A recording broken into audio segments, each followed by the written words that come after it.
Shalom and welcome to Challenging Torah, a project of the Malibu Jewish Center and Synagogue. We are in the Parsha of Vayera, which means it appears. And it appears that this portion, which contains both chapter 18 and chapter 22, is the story of the essence of Judaism, of what it means to be a Jewish people, and what our responsibilities are as both Jews and human beings who relate to our God. This is the story of Abraham. And so it appears that there appeared to Abraham 3 men walking down the road, and we know this story. He's healing in the heat of the day from his circumcision, but he leaps to his feet, and he is the host, and he runs in and he makes cakes, and he serves them a little milk and meat, but we don't have those laws yet. And the men turn out to be angels, and those angels have come with an annunciation. There will be yet another child born to Sarah, and that child will carry the legacy. And Sarah overhears it, and we know she laughs. This is impossible. And God says, "Were you laughing?" She says, No, not me. I wasn't laughing. But it's no laughing matter. We look at the essence of what happens after that, and we understand what has been promised to Abraham and what we are to do as Jews. And it is a seesaw. It is a balancing act between what we do as human beings in taking responsibility and when we just need to understand with faith that God ultimately is in control. And the men rose up from there and looked towards Sodom, and Abraham went with them to bring them on the way. And now we get an insight into the actual working mind of God. And God says, talking to himself, recorded in Torah, The Lord said, Shall I hide from Abraham that which I am to do? Seeing that Abraham shall surely become a great and mighty nation, and all the nations of the world shall be blessed through him. That's the plan. Maybe I should speak to him. For I have singled him out, God says, that he will command his children and his household after him, that they shall keep the way of the Lord to do, and here are the key words of the entire Parsha, tzedek and mishpat, justice and what we call righteousness. And they shall keep tzedek and mishpat, that the Lord may bring upon Abraham that which he has spoken to him.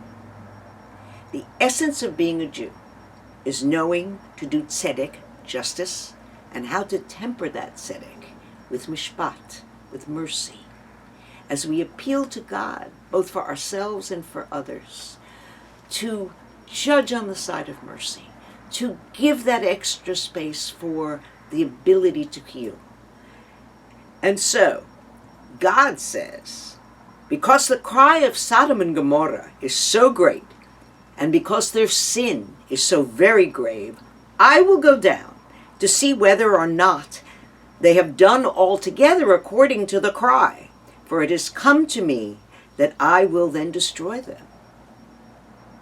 What was the cry?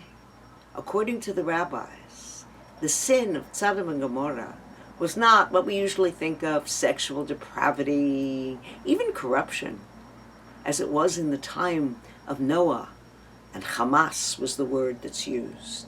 Here, according to the Midrash, it's social inequity. It's the inability to take care of the poor. In the Midrash of Pirkei de Rebbe Eliezer, quote, anybody who strengthens the hand of the poor, it is said in Sodom, will be burnt by fire. And God hears the cry of a woman in the Midrash who offers a loaf of bread to a poor person, and she is captured and about to be burned when God goes, that's it, I need to intervene here. These guys, I got to wipe them out again.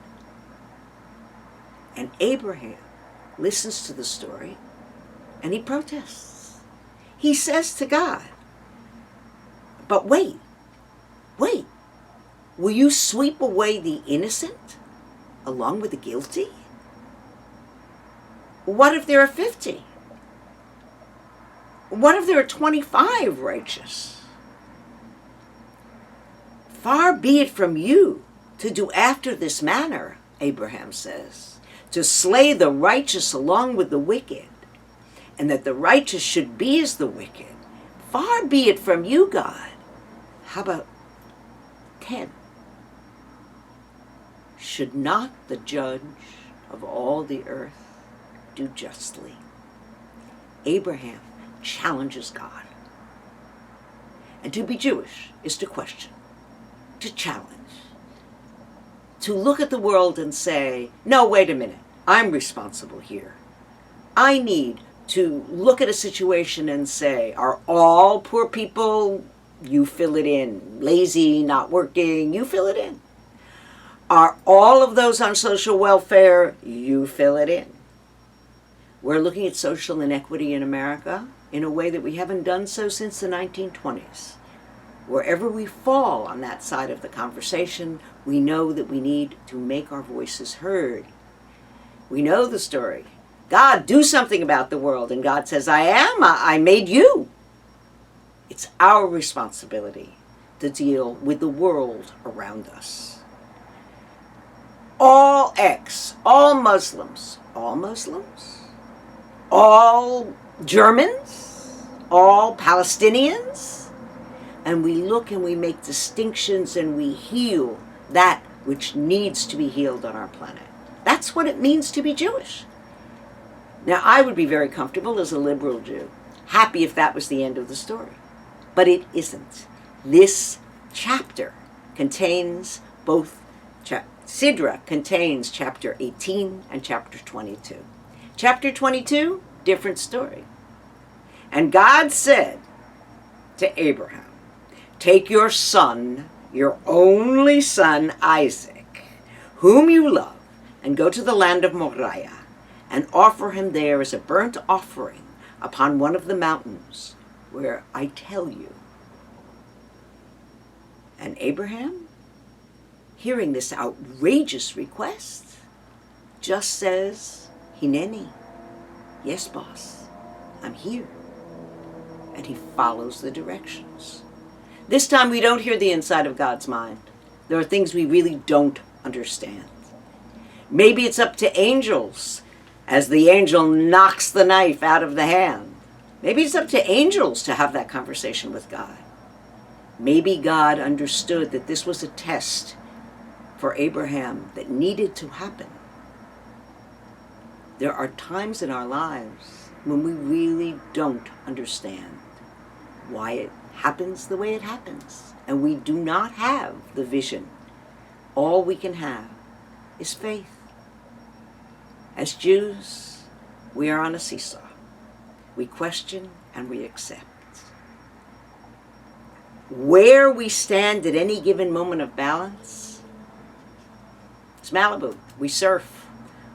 We catch the wave. We keep our balance on the board, and ultimately we fall. This is the lesson of Vayera. So it appears. Shabbat Shalom.